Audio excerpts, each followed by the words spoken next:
please let me know your thoughts down below. Are you excited for this new Avatar The Last Airbender reboot? Will you be checking it out? Me personally, I'll be checking it out regardless, is because I want to form my own opinions. I don't just want to go running around saying, hey, Saber Spark said this or Pie Guy Royal said that. I want to see the show for myself, not just as a journalist, but also because I'm a huge fan of the original Avatar The Last Airbender. So definitely excited. Please let me know your thoughts down below in the comments. Ah, kid, if only you knew how things are going right now.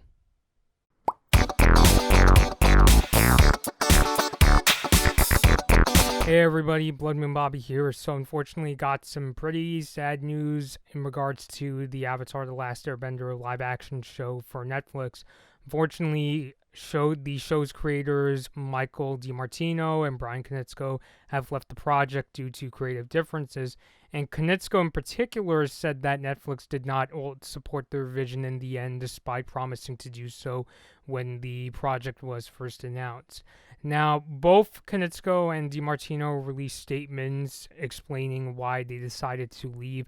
I'll leave the full statements down below and links in the description, and I'm only going to use like snippets here so that, I'm not just copy and pasting exactly what they say.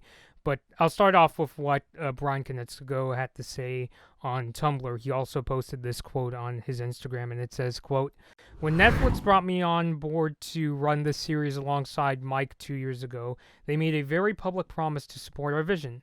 Unfortunately, there was no follow-through on that promise. Though I got to work with some great individuals, both on Netflix's side and on our own small development team, the general handling of the project created what I felt was a negative and unsupportive environment. To be clear, this was not a simple matter of us not getting our way. Mike and I are collaborative people. We did not need all of the ideas to come from us. As long as we felt those ideas were in line with the spirit and integrity of Avatar, we would have happily embraced them. However, we ultimately came to the belief that we would not be able to meaningfully guide the direction of the series. Though I am profoundly disappointed by how things turned out, there are wonderfully talented people who are still working on the series, some of whom Mike and I personally hired and got to know well during our time on the project. We worked very hard together toward a shared dream of how special this adaptation could be. I want to see them employed, and I hope they get the chance to do their best work on the series. Perhaps the team that remains might still be able to make something fans of the original and an entirely new audience can enjoy." And this is a snippet of what Michael DiMartino had to say, quote, "Look, things happen. Productions are challenging. Unforeseen events arise. Plans have to change, and when those things have happened at other points during my career, I try to be like an air nomad and adapt. I do my best to go with the flow, no matter what obstacle is put in my way. But even an air nomad knows when it's time to cut their losses and move on. I started to reevaluate what is truly important in my life and what I wanted to do with what's left of it. I took some advice from Uncle Iroh. I looked inward and started asking myself the big question: who are you and what do you want? I also sought wisdom from Stoic philosophers who were big on differentiating between what is within our control and what isn't. I realized I couldn't control the creative direction of the series, but I could control how I responded, so I chose to leave the project. It was the hardest professional decision I've ever had to make, and certainly not one that I took lightly, but it was necessary for my happiness and creative integrity." Now, both DiMartino and Koneitzko said that they'll continue to be involved in the Avatar universe in many other ways. As far as Netflix goes, they said this following quote, "We have complete respect and admiration for Michael and Bryan and the story they created in the Avatar animated series. Although they have chosen to depart the live-action project, we are confident in the creative team and their adaptation." Before I get into my thoughts on the departure of DiMartino and Koneitzko, I wanted to say that I found that their statements were very cordial and respectful. I do like, Koneitzko specifically pointed out that he does want to see artists employed, and they were open to this idea that maybe it could be possible that the series could turn out something good in the end. Now, as far as how I feel about this new Avatar live-action Netflix series, especially now that both Koneitzko and DiMartino have left, let's just say my enthusiasm went from curious to being really concerned. I was really sad to hear the news that they had left due to Koneitzko in particular was saying Netflix ultimately didn't respect their vision. And it's not that I was hoping that if Koneitzko and DiMartino were on board, then they were going to make this live action series be exactly like the animated show, you know, that saying you can't change one wood, and that wasn't how I wanted to see this Netflix live action Avatar series go. In my previous video, boy, that previous video, I said that I would be open to this idea where they would keep the foundations really similar, like Aang would still have to learn the 4 elements of water, earth, fire, and air, and have to defeat Fire Lord Ozai, but I was open to this idea of maybe they could change up the different plot points to give some variations and to keep the fans guessing, make them wonder, or, oh, how are they going to change this up? Who is this new character that we're hearing about? If they did something like that, I would be really open to that. And Bryan Koneitzko in particular said that he and DiMartino are collaborative people. He feels that as long as it ultimately gels up with the world of Avatar, they would be open to going along with it. So it really makes me wonder, or after reading these statements, what did Netflix want them to do that would be really, like, you know, disrespectful? Because I imagine they wanted them to do things that, because if it's like something that even the creators of Avatar couldn't work with, then it really makes me concerned, where is this live action series going to go? And it's not that I'm automatically opposed to any live action Avatar project.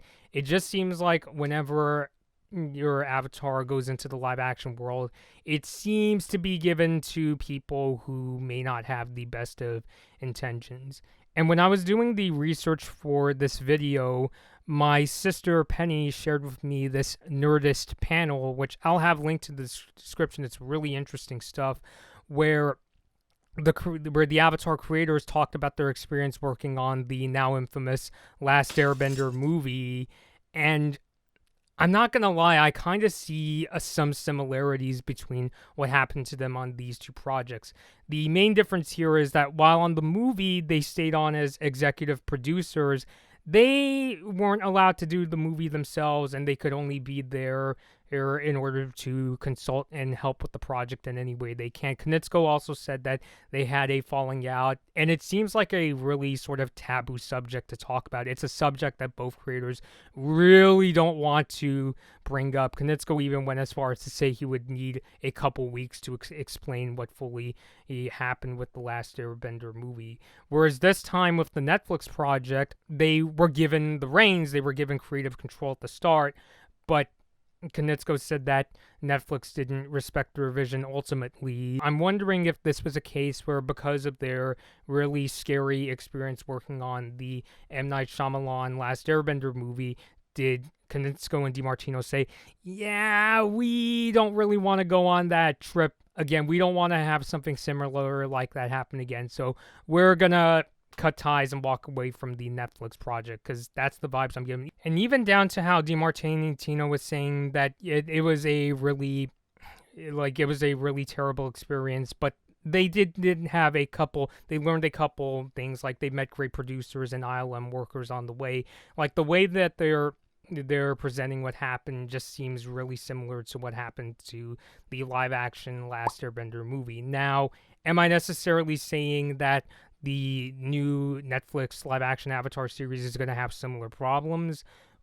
I frankly don't know, and I'm sure those are things that DiMartino and Koneitzko can't talk about, because Netflix is still working on this live-action series, and I'm sure, you know, there's things like NDAs and things that they cannot discuss in detail publicly, so I don't know. It's funny to think, though, because when I look at the Last Airbender movie, which, by the way, my thoughts on that are very similar to what everybody complains about. I was not a fan of the acting. I was not a fan of the special effects and some of the creative choices that Shyamalan made with Last Airbender. But I look at the Last Airbender and think some of those problems seem kind of specific to Shyamalan, like the really stilted acting, for example. So I'm wondering, because we we can't really get information as far as what happened when DiMartino and Koneitzko worked on this live-action project.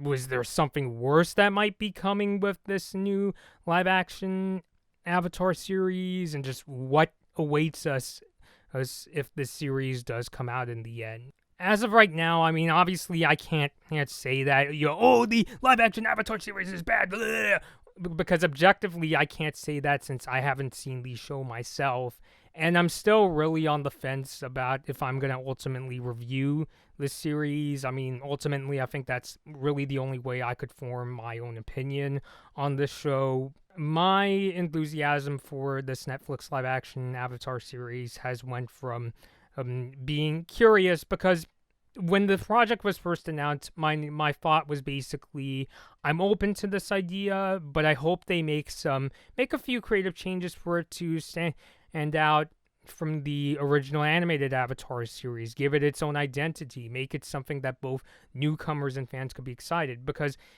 if the live-action series is too similar to the animated series, then I think a lot of fans of the original Avatar: The Last Airbender show will look at it and say, hey, why am I going to bother with this? If I wanted to see Avatar again, I'll just watch the animated series again, which you could do on Netflix. But now that both creators have left, my enthusiasm has went from being curious but interested in this live-action series to being really concerned about how it turns out.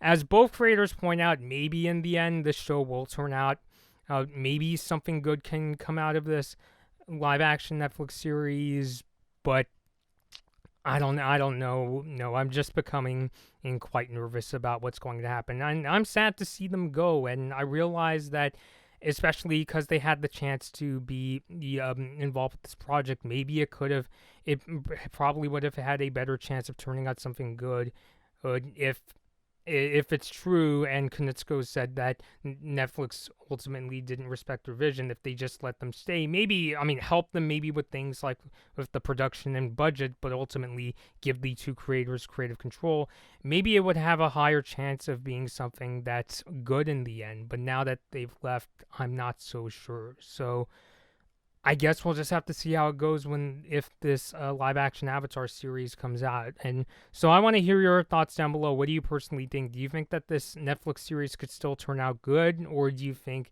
it's not going to be what it should be without Michael DiMartino and Bryan Koneitzko? And do you think that this Netflix series could still have a chance of being released and going ahead with production? Let me know all your thoughts down below. And until next time, this has been Blood Moon Bobby, and thank you all for watching.